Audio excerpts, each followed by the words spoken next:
แป้นแผ่นหนึ่งลบบ่ได้บ่หรือว่าบล็อกก้อนหนึ่ง ได้ อิดก้อนหนึ่งบ่ โอ้บ่อิดได้อิดแดนั่นแหละแรงคานเลย เอ แรงคา อน น่ะพอดีกับแป้นโลดทางนี้ก็สิพอดีกับแป้นทางนั้นมันก็สิบ่นั้น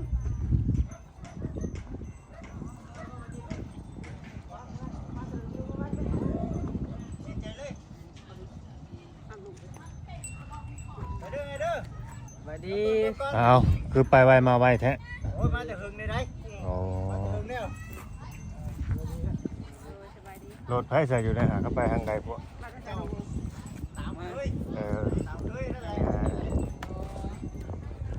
เขาไปทำบุญเหมือนจากพวกน่ะเนาะ ยังบ่ได้มาอยู่อ่ะ เขาไปทำบุญได้น้องโอเดี๋ยวมาดูได้ยกซอยเพิ่นอยู่บ้านฝนก็สิตกเลยพี่น้องเอ้ยเนาะ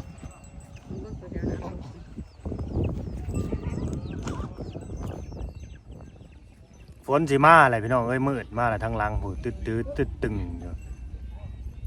สบายดีสวัสดีพ่อแม่พี่น้อง FC แท็กแพงเบิร์ดทุกคู่ทุกคนยินดีต้อนรับเข้าสู่ช่อง YouTube บ่าวลาวบ่าวเพิ่นเด้อพี่น้องเอ้ยอันนั้นลูกชายเนาะวันนี้มาเบิร์ดได้ลูกชายก็มาเนาะลูกชายลูกสาวก็มาอยู่ในรถนั่นแหละเฮาก็มาแต่เซโนพี่น้องเอ้ยเนาะมาแต่ครับลูกสาวลูกชายเพิ่น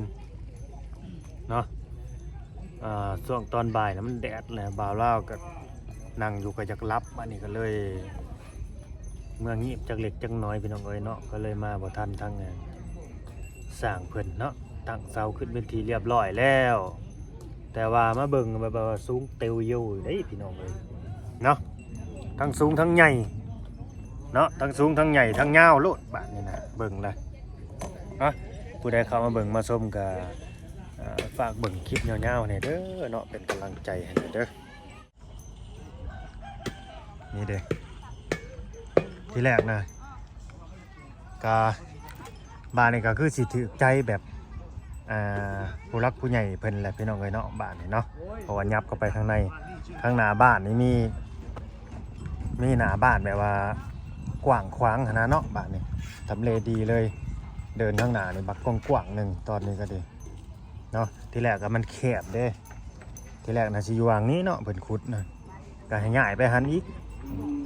ย้ายไปหันย้ายยับเข้าไปอีกเนาะโอ้เสาอีกเพิ่นก็อยู่ผู้แหละยังขับกันไว้อยู่เสาอีกเนาะบัดแล้วมันสูงเตียวเยี่ยวอยู่ได้พี่น้องเอ้ยเนาะ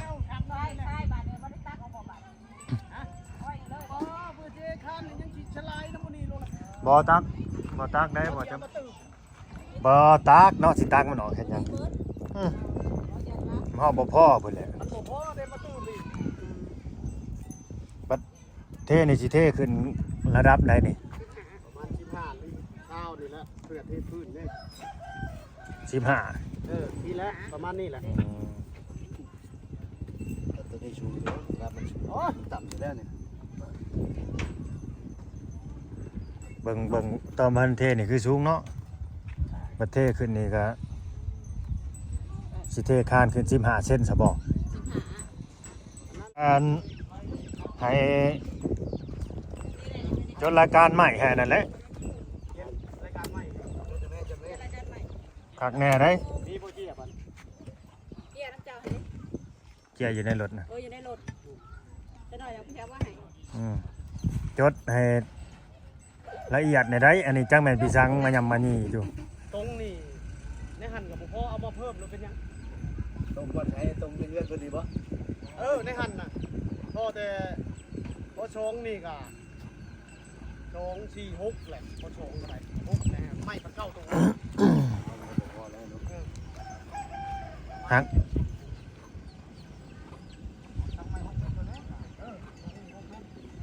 หางไม้ในห้านนี่ก็ยังขาดได้ยังบ่มีได้ยังบ่ครบเลยเขาว่ามื้ออื่นมื้อฮื้อผู้ใดของสิเข้ามาอีกนะไม่ในห้านนี่ก็พอดีว่านเข้าท่าพอดี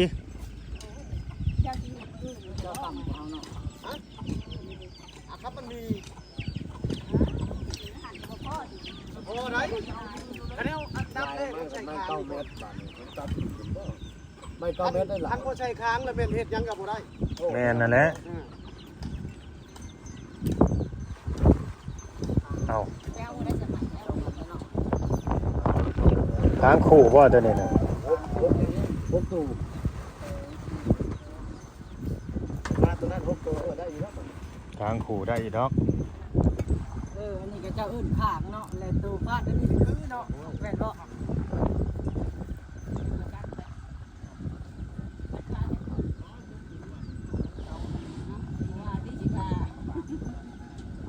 เอ้าสมมุติเอาค้างมาใส่นี่เนาะ2ตัวบัดเช้าได้สิต่อได้อีกบาท ต่อใส่ค้างแล้วกึบซื้อค้างกึบเข้ามา โอ้พอดีนั้นเอาเล็กสอดกันเลยเนาะก็ยังงงอยู่พี่น้องเลยเนาะแม่นแหละเล็กนี่สิแทงทะลุเลยทั้งค้างทั้งเสานะประมาณนั้นใส่แหละ แต่นอนจับเสาแล้วก็จับคาง2ตัวเลย น้องโอเนี่ยฮู้ดีครับเอาของดีมาใส่บาทนี่มาใส่อันไหนหรือว่ามีแต่เฮิงบ่ มีกระดูกแล้ว อันที่ว่าสิให้บ่าวลาวเบิ่งน่ะบ่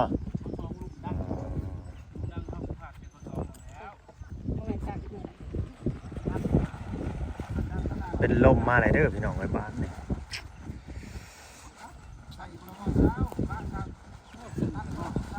นี่แหละครับบ่มีหยังนะเซิงเบาะเที่ยงปานหยังเลยติ เอาพุ่งแน่ๆๆแม่เบิ่งนี่จะติดที่รักเดียวเลยแบบรักนี่เอาพุ่งมาให้แน่ได้บ่กันแล้วนะ FC เพิ่นแฮงเว้าอยู่ว่าโอ้ยสร้างนี่สิคืออีบ่ว่าซั่น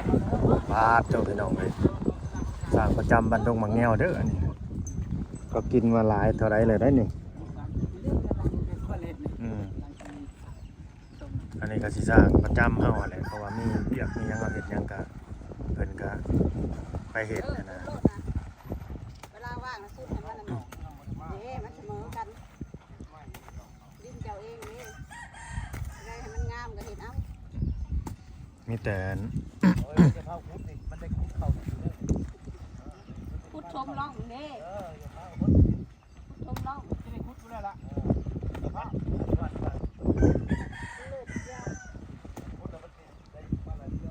ครับผม สรุปดินนี่เฮาบ่ได้บ่ บ่ บ่ได้ซับ จักสิได้บ่ได้แล้วพังเบิ่ง บ่ได้ซับให้ตามให้ดินมาใส่เด้ มันตามได้ลายก็ได้ลายเพราะชิปรถนะแล้วครับผมพูดเลยไปเนี่ยให้ช่ออีกรถนะ ไว้โซ โอ้จะหาประมูลเอง สร้างประมูลเอง สร้างสิเอาเข้าเอง เอานะกูไม่ได้ช่อนะ สร้างสิเอาเข้าเอง เอามิกมาให้ได้ นะสอนนะ คือว่ามิกอยู่นะฮะก็มี ได้ระบายระบาย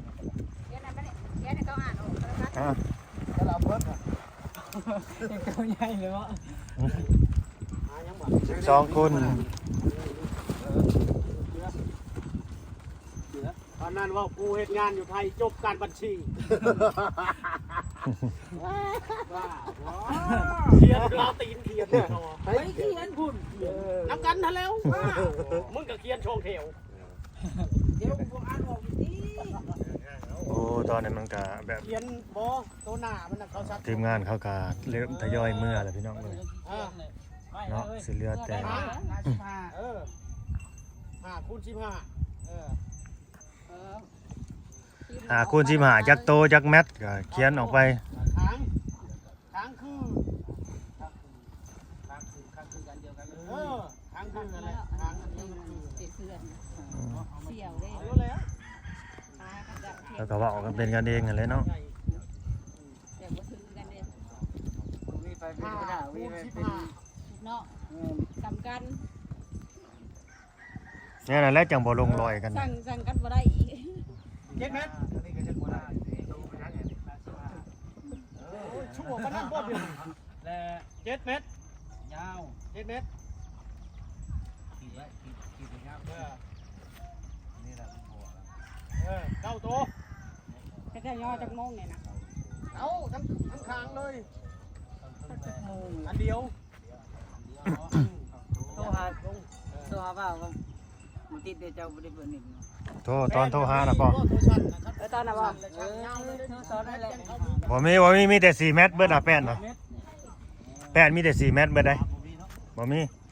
เม็ดเอา4เม็ด ปูกับนั่นราคาเดียวกันอันเดียวกัน แป้นใส่รวดเดียวรถ130นะ แม่น แป้นไม่อันนี้นั่น72 แป้นในห้างนี่บัดมีแต่แป้นแบบเดียว เขาชองกับตรงเอา มีแต่เป็นปู อืม เป็นปูแล้วเป็นตรงนั้นนะ บัดสิเทขึ้น15เซนพี่น้องเอ้ยเทคานขึ้นมาแล้วก็เพื่อเทพื้นนี่ได้สำอันนี้เนาะซ้ำสิสูงนะเฮือนนี่สูงกว่าหมู่เบิดแหละแถวนี้เป็นสูงกว่าเฮือนน้องแต่พุ่นว่าจังเฮือนแถวนี้นะสิมีเฮือนนั่นหลังนี่แหละเนาะสิมีเฮือนหลังนี่ที่ว่ามีหน้าบ้านที่ว่ากว้างกว่าหมู่เนาะ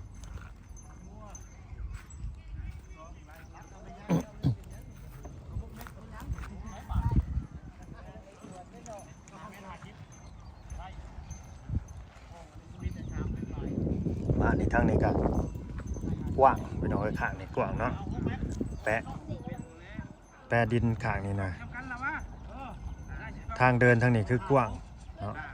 ทางนี้ทางบ้านชาวเทืองนี่สิกว้างแต่ว่าทางนี่สิแคบมานี่เนาะเพราะว่าตามที่ผู้ใหญ่เพิ่นบอกอันนี้ว่าให้ยับมาข้างนี้เนาะหลายกว่าเนาะทางนี้เอาแค่คนเดินได้ก็พอซั่นแบบให้มันชิดนั่นชิด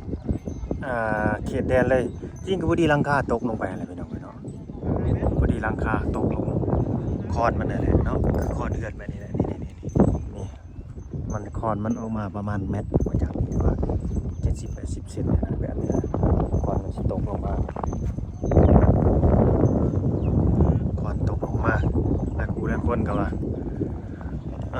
บ่ให้เฮ็ดทรงโมเดิร์นเด้อบ่าเราไอ้มันบ่แล้วมันแล้วบ่เป็นทรงโมเดิร์นผู้ก็จักสิว่าแนวใดพี่น้องเอ้ยผู้ใหญ่เพิ่นให้เฮ็ดเนาะเฮาก็บ่มีสิทธิ์พี่น้องเอ้ยเฮาก็บ่มีสิทธิ์สิไปว่าเฮ็ดจังซั่นจังซี่เด้ออีกตามประสงค์ของผู้หลักผู้ใหญ่เพิ่นเนาะสั่งให้เฮ็ดได้ก็เฮ็ดเจ้าของเงินเพิ่นนั่นแหละเนาะเฮาก็มีหน้าที่ของเฮาคือเป็นสะพานบุญแล้วก็บอกสร้างอีกทีหนึงนะเนาะประมาณนั้นแหละเนาะแต่อันนี้ก็เฮากับว่าเนี่ยว่าเรื่องการสร้างเด้อพี่น้องก็ยังเป็นทางการเด้อการสร้างนี่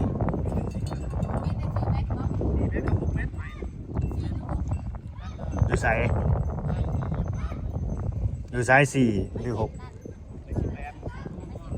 ข้าวเด็ดคือได้เฮาเลื่อย จังแล้วในห้านเขาเนาะคือว่า ไม่เขามีแต่4 เมตรครับ2 เมตร มีแต่4และส่วนมากกัน 4 เมตรสั่งเลื่อย อืม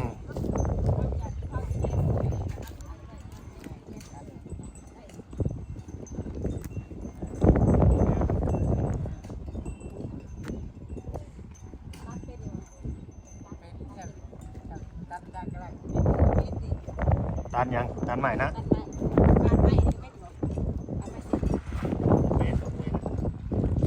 เป็นแต่ตัด ว่า ปาดบ่ให้ดอก บ่ลองบ่ฮู้ได้ ตันในขาด บ่ลองบ่ฮู้ ต้องเห็นแต่ก่อนจังสรุปได้ก่อนเคยเรื่อยมาแล้วเที่ยงหลังนึงก็ได้จักงามจักบ่งามไปจักได้ เฮ็ดเองบ่ได้บ่นอกรถ เคยไปเห็นมาแล้วเนาะ เฮ็ดเองบ่ได้บ่รถว้าตัวปัดใหม่ได้ไปปลูกน้อยนะ ใช่ก็เห็นเรือไทย โอ้2 ล้านบ่ได้2 ล้านปลายบ่ได้ ไม่จะฟองเด้ สิว่างงั้นแหละสิว่างงั้นแหละ วาง2 ล้าน ว่าหันเพื่อดีก็บ่ได้ง่าย เรือหันเรือนี่จักเรือ เพื่อกบเพื่อเก็บ แป้นเขียนไปโลดแป้นเดี๋ยวขั้นว่าเอาถามเพิ่นอีกทีหนึ่งครับเพิ่นว่าเอาโซล่าแล้วก็ เปลี่ยน เปลี่ยนว่าเป็นหยัง เบิ่งราคาก่อนดิ ข้าวเนาะเป็นพาไปนี่เนาะ เพราะว่าแป้นผ้า เดี๋ยวไม่รู้ แผ่นละ130ผู้130ผู้ได้ราคาเดียว เป็นอันนั้นก็ราคาเดียวกันเบิ่ง แน่ เท่าไหร่ราคาเดียวเลย กันมีไม่ครับยาว 130 ไม่ยางใจดิไม่ยางเท่ากันเท่าหูไม่ยางจะพ่นดิ ได้ยี่บาทบ่ ไม่ยางโคตรมีเวลาถูกจุได้4 ถอนไหม เด้ มาย่างตัวใด โอ้ยได้คือได้นา โอ้ยตัวในบุ้งดิ มันมีทอด ไม่ตายไม่จิตายไม่ใช่ไม่ฮะพอหากระปุ้งพอดีเลยพ่อเรือเลยไม่ฮะเป็นนะบาทไปว่าผมไม่ชื่อผมนี่ผมไม่บาทโอ้บาทแท้บาทกลางคืนหนาวอย่างเงี้ย กูจะได้ป่านได้ป่านแท้ 4 เมตรคือกันเท่าเร็ว30เนาะไล่สร้างกำลังคิด เพราะมันก็เป็นตะพังนี่ตัวนี้มันโตเนาะโตมันได้ตัดครึ่งตัวนั้นแค่1ในช่องตัวนั้นตัด ไหนสิแผ่นแล้วนะสิเข้าไปตัดตึ๊ดนะ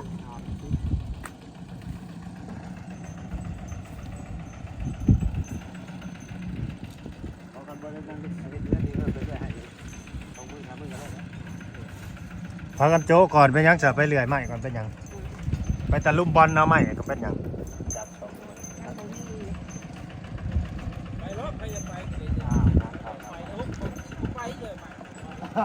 มาคนสิออกวัดกล้าเขาไปพุทธนาคอยไปรถ มันโบจอนะมันเป็นจอเลยแม่นช่วงเดือน 3 เดือน 5 เดือน 6 เดือน 4 เดือน 5 เดือนสี่ จักไปสร้างยามบ่ได้เฮ็ดปานนั้นบ่น่ะก็ยังบ่ได้ โอ้ยเพื่อสิได้ดำก็บ่ได้เนาะเบิดเดือนนี่ผู้ เดือนหนึ่ง เบิดเดือนนี่ผู้สิได้ดำก็ยังนี่นั่นนี่เนาะ ค่ามันยังบ่พอ สี่หูโอ้ เอ้าเนาะสมมุตินี่ไล่ตัวนี้นี่ตัวนี้15 15นี่ตัดตัวนั้นได้ตัดครึ่งนี่ไล่ใช้หารออกครึ่งเหลือ8ไล่เพื่อไว้เป็น23 แม่น เพราะว่าไม่ได้ไปใช้ ยาว7 เมตร เอาตัดปูดแล้วมันเรื่อยมันได้รถไหมบนนั้นคือได้ว่าง่ายไปเรื่อยๆ มันเป็นถอนเลยเหรอวะตัดเป็นถอนเป็นถอน บ่ยังได้รัดนะท่านนะฮะนะ 5 เมตรนี่5โตไม่48นี่4 เมตรนี่50โตเมตรฟูนี่4 เมตรนี่2 แผ่นไม่เป็นพามันนี่ก็ยาว4 เมตร74 แผ่นอ่านบอกมานี่เด้อกับ2ขาดเด้อ อะไรเบิ้งใครละ 2 หน่วยเลยตา2 หน่วยเลยอ่านบอกหน่วยนึง